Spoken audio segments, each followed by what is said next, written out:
Robot Dreams by Sarah Varon is a wordless graphic novel. It tells the story of a dog who builds a robot friend. One day they go to the beach and the robot becomes too rusted to move. The next day, the dog returns to try to repair the robot, but the beach is closed and he cannot reach his friend. The rest of the book switches back and forth between the robot and the dog's point of view. The dog meets new characters, but fundamental differences lead to the dissolution of the friendships. For example, his duck friends fly south for the winter. Eventually, the dog builds another robot and learns to protect his new friend from damage. Meanwhile, the first robot dreams of reuniting with his friend as he experiences both hope and despair while immobilized on the beach. In the end, the robot is rescued and brought back to life by a raccoon inventor. The bittersweet ending shows the first robot saying farewell to his dog friend from afar. Sarah Varon is the author and illustrator of the children's books Chicken and Cat Clean Up, Robot Dreams, and Bake Sale. She also illustrated Odd Duck by the writer Cecil Castellucci. Varon's works are mostly wordless. The book Bake Sale is the only one that has dialogue bubbles within the comic panels. Her books explore themes of friendship, responsibility, and creativity.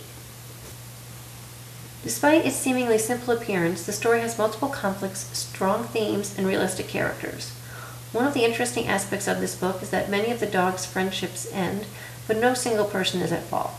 For example, he befriends anteaters, but gets sick when he tries to eat the food that they share with him. Also, the dog's snowman friend melts at the end of winter.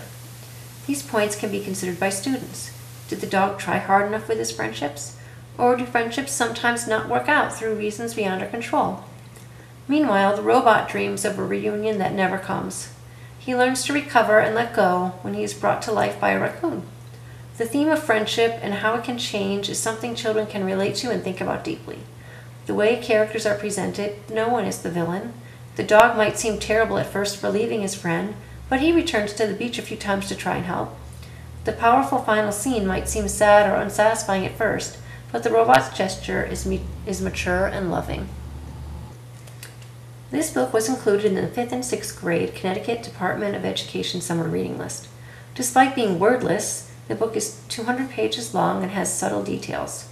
Some demands on the reader include looking for specific actions and facial expressions that reflect what the characters are thinking and feeling. For example, we know that the dog's snowman friend is gone when the snowman's penguin sidekick returns clothes that were lent to the snowman by the dog.